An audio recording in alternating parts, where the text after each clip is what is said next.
There is a ton of falsehoods, misunderstandings, and myths out there concerning what we should and shouldn't feed our pets. Well, today I'm going over my top 10 myths, and I'm going to set the record straight. So, let's get into my notes.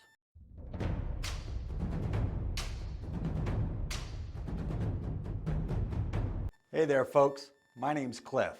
If this is your first time here and you want your pets to live a longer, fuller, and a more active life, then click on the subscribe button and the bell so you don't miss out on any episodes.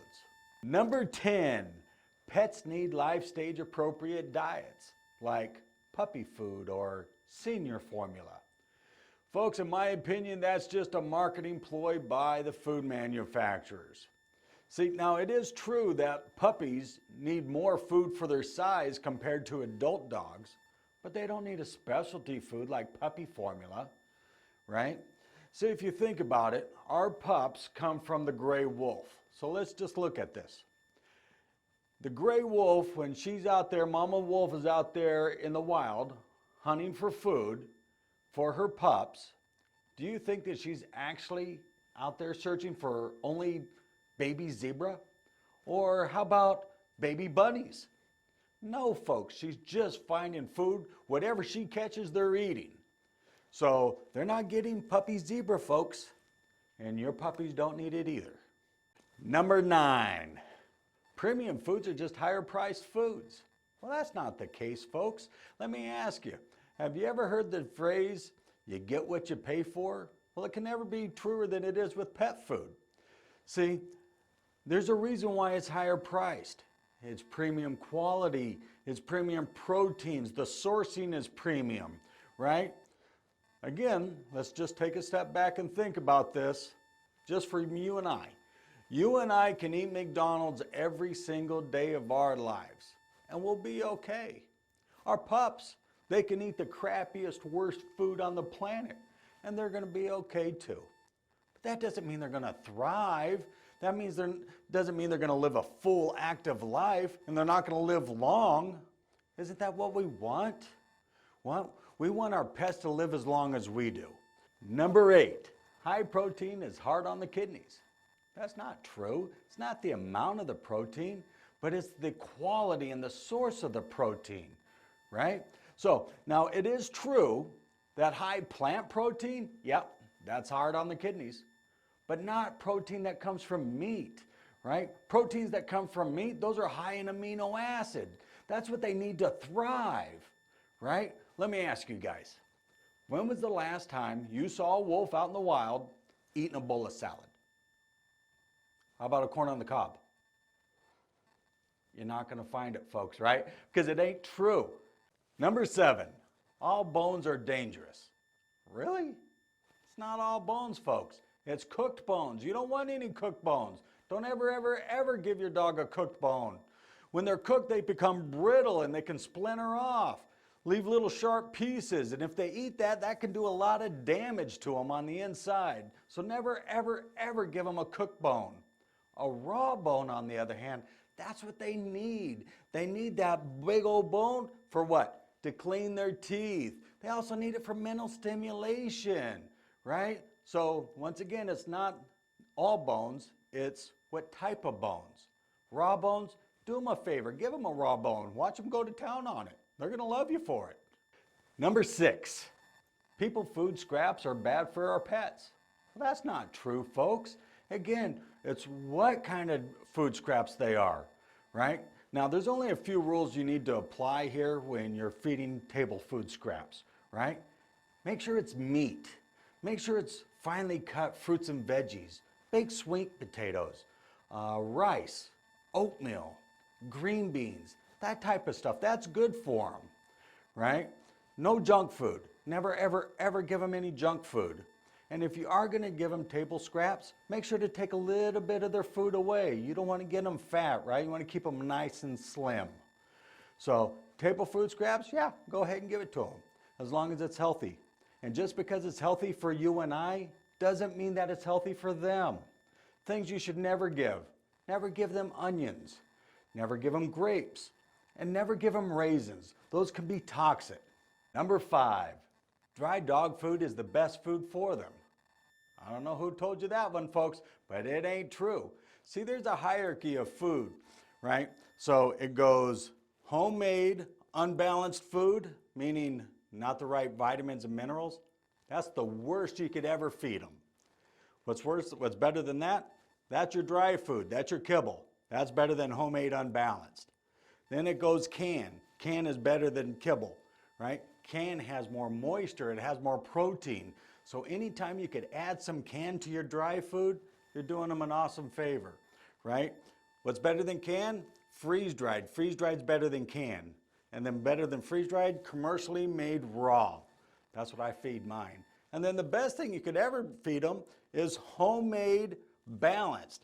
Means you did it by a recipe, it has all the right vitamins and minerals, right? That's the best thing. So you can go from the worst to the best just by making it balanced.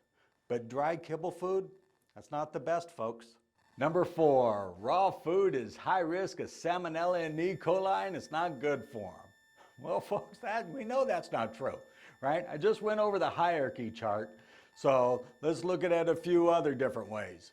1, our pet's digestive tract is only about 10, 13 feet long, right? Yours and my digestive tract, we're at 28 to 30. What does that mean? That means that they process their food a lot quicker than you and I do. Also, the acidic level of our pets is so acidic it's a level 1, which means it kills most bacteria like that. Also, commercially prepared raw food, they take measures to control any unwanted organisms like salmonella and E. coli. So I have no issues feeding my dog commercially prepared raw food, and you shouldn't either.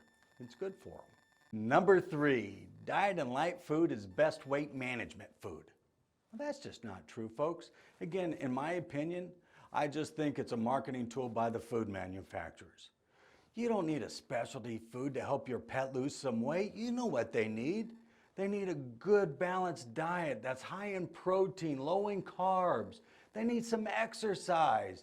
It's just like you and I, folks, right? When we're eating our pizza, we're drinking our beer, we're gaining weight, right? We're working out, we're eating right, we lose a few pounds. It's no different, folks. Now, on a serious note, some of these specialty foods for weight management actually can cause weight gain. It can also trigger a skin and coat disorder, right? And food intolerances.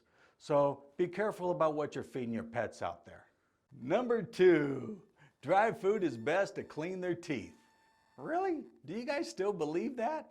That's almost kind of like saying, I'm gonna go brush my teeth right now by eating some crackers, right? That's how ridiculous it is, folks. So if you guys still believe that, put a comment down below that you still think dry food cleans their teeth, because it doesn't, folks. See, our pets' mouths, they're meant to shred and tear its food, right? Dry food is so small that most of it just gets swallowed before it even gets crunched. So it's just a myth, folks. And the number 1 myth that's out there, vet food is the best food. That ain't happening, folks. Now, I'm not bashing on any vets out here. Not at all, because I love me some vets, right? But not all vets are nutritionists. The majority of them are medical, not nutritionists. But they carry brands in their clinic like Royal Canin, Science Diet. Now, on each bag of food, you'll see a little box about this big, and it'll say ingredients. And on those brands, you'll see ingredients like corn, wheat, soy. Those are bad by themselves, right? You should never give your pets corn, wheat, or soy. But then you'll see an ingredient that's called powdered cellulose. Google it right now. Tell me what it says. Put in the comments what it says down below. You know what it says? It says it's sawdust, folks, sawdust. Why should we ever feed our pets sawdust, right? You just shouldn't. So there's 4 bad ingredients that is being sold in your vet clinic right now today. And here's a bonus myth for you, right? Some people think that food from the vet has medicine in it. There's no medicine in there, folks. Zero, nada, nilch. There's no medicine, right? Most of those foods are high in carbs, right? So again, I'm not bashing the vets because I love me some vets. They do awesome work and their hearts are in the right place, right? They just haven't been educated, or they don't want to be educated about how to feed our pets. It's definitely not Royal Canin or Science Diet, I can tell you that. That stuff is horrible. So again, folks, if this is your first time on this channel, click the subscribe button and the bell notification so you don't miss out on anything. I'm going to be posting videos every week. My goal is to help you help your pet live longer, fuller, and a more active life. And I have a saying in the store that I own. It's happy tails and healthy tummies.